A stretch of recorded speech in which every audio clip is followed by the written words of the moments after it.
Да кажам дека сум и поранешен председател на месен комитет на ВМРО ДПМН тука во Крива Паланка и поранешен член на оваа партија. Значи со гордост изјавувам дека сум поранешен член. Во 2004 година ја имав таа среќа да се запишам на Полициската академија и заедно со уште стотина мои колеги и колешки да го започнам моето високо образование и тоа во процедура целосно надгледувана од страна на мисијата на ОПСЕ во Скопје и со барање и подпис на тогашниот министер за внатрешни работи, а со претходно донесен закон од 2003 година за Полициска академија. Дипломирав летото во 2008 година, како и повеќето колеги и колешки, веќе како академски граѓанин во зенитот на нашиот потенцијал, желба за докажување, професионален успех. Како криминалисти кои требаше да застанеме на браникот на заштитата на Уставот, законите и демократијата во Република Македонија, се соочивме со се уште актуелниот режим на ДПМН, Груевски и фамилијата и стравот од млади и стручни кадри кои Гордана Јанкуловска го има од нас себе веќе 5-та година. Рано во 2009 година го формиравме Сдруженијето на дипломирани криминалисти и одлучивме организирано да си ги бараме нашите права. На нашите писмени дописи останаа глуви и актуелниот премиер и актуелната министерка.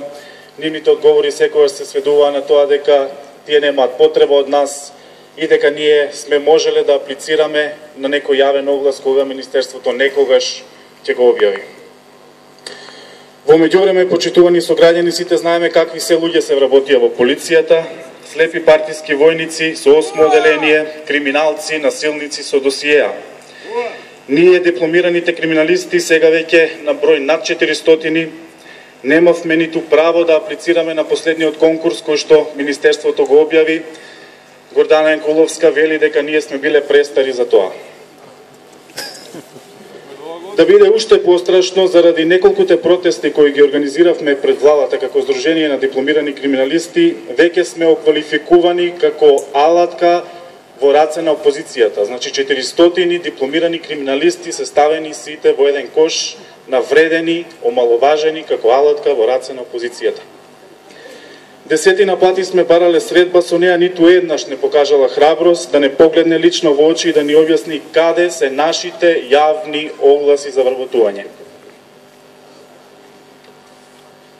Почитувани сограѓани, иако 30.000 академски и уште 300.000 други граѓани на оваа држава се соочуваат со истите проблеми на невработеност и за жал, апатија и очај, ова не е најстрашното што ни се случува во Република Македонија. На 24 декември бевме сведоци на кулминацијата на едноумието и диктатурата која ни се случува еве веќе 7 година. На најбрутален начин, пред очите на целата македонска јавност, беше суспендиран највисокиот правен акт во Република Македонија и беа погазени редица членови на деловникот за работа на собранието. Надвор од секакви уставни прописи, новинарите беа исфрлени од Собраниската галерија и уште полошо, преку незапамтеното насилство и исфрлањето на пратениците од своите работни места, меѓу кои имаше и бремена жена, беше погазена волјата на граѓаните и беше суспендиран суверенитетот на државата кој произлегува од нас граѓаните. Во моментот можам слободно да речам дека Македонија и де јуре е диктатура и едноумие. Пред некој ден апатично од мои колеги академски граѓани Уставот беше наречен формалност и беззначајно парче хартија. Ова е, почитувани сограѓани, целта која актуелниот режим си ја има зацртано и на која работи 24 часа на ден. Интелектуалците, академските граѓани, студентите, младината, движечката машинерија на секоја демократска држава да ја претвори во безлична, аморфна маса, без критички став, без право на своје размислување и без право на глас. Затоа што оваа диктатура се храни и се одржува на тој начин, со заплашувања, уцени, безвредни ветувања и едноумие.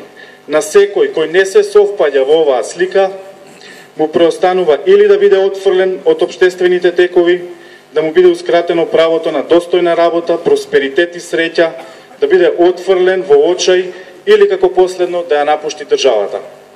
Затоа што овој режим се плаши од стручни кадри кои не извршуваат партиски наредби, туку се раководат од уставот и од законите. Но, ние вечерва сме собрани тука да покажеме дека се уште има луѓе кои не се помириле и нема да се помират со фактот дека актуелниот режим со години ја деградира демократијата во Република Македонија, ја изолира државата од европските текови и ја води во амбисот на меѓунационални и верски конфликти и нетрпеливост. Ние сме тука да покажеме дека сакаме влада која ќе знае одговорно да ги троши нашите пари, а не да ги расфрла на спотови за само рекламирање и перење на мозоци, на договорени тендери, циркузантски ринги шпили, жални врби, скапа странска бронза, железо и бетон со кој си гради свој собствен четврти рајх. Доста ни од влада која субвенциите на земјоделците и сточарите ги користи како подкуп за гласови на изборите. Доста ни од влада која сака со бугарски пасоши да ги избрка младите стручни кадри од државата за да може полесно да владее со тие што ќе останат. Доста ни од влада која преку статистички манипулации и кобајаги ја намалува невработеноста. Еве како овој режим ја намалува невработеноста. Со решение за бришење од список на невработени. Мој личен пример.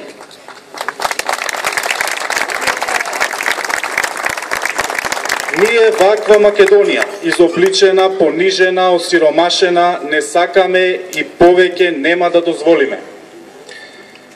Ние ќе си го вратиме нашиот устав назад, затоа што тој ни припаѓа нам граѓаните. Почитувани сограѓани, ве повикувам да истраеме во овој отпор за враќање на демократијата и вистинските вредности во Република Македонија. Да живее Република Македонија. Да сте живи и здрави. Благодарам, Николчо.